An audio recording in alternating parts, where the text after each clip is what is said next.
Now, officials from China and the U.S. are holding back-to-back talks with South Korea this week. In today's meeting with Seoul Foreign Ministry officials, U.S. Assistant Secretary of State Daniel Russel commented on a Chinese official's remark from yesterday about the possible deployment of THAAD to Korea. Here's Arirang's Foreign Affairs Ministry correspondent Hwang Sung-hee. Just a day after China voiced concerns over the possible deployment of the THAAD missile defense system in South Korea, the United States said China doesn't have a say in the matter.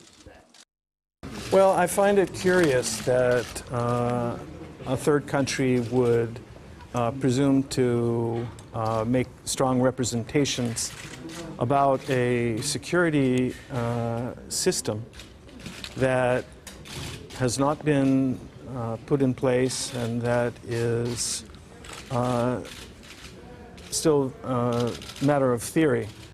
Chinese Assistant Minister of Foreign Affairs Jianchao told reporters in Seoul on Monday that China hopes South Korea will consider Beijing's concerns before deploying the U.S.-led missile defense system.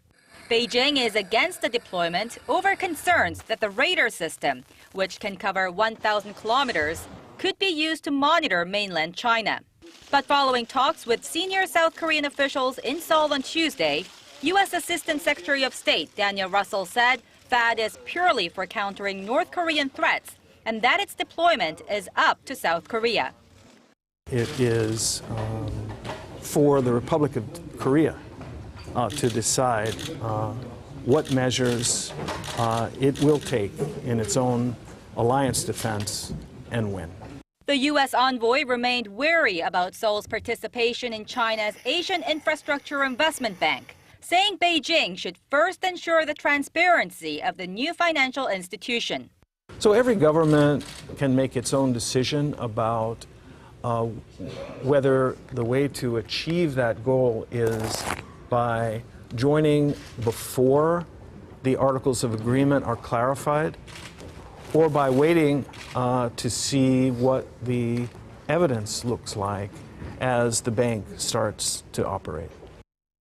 If South Korea wants to join the AIIB as a founding member, it must confirm its membership by the end of this month. Now, with the clock ticking, Seoul seems to have found itself in a tough spot between its closest partners.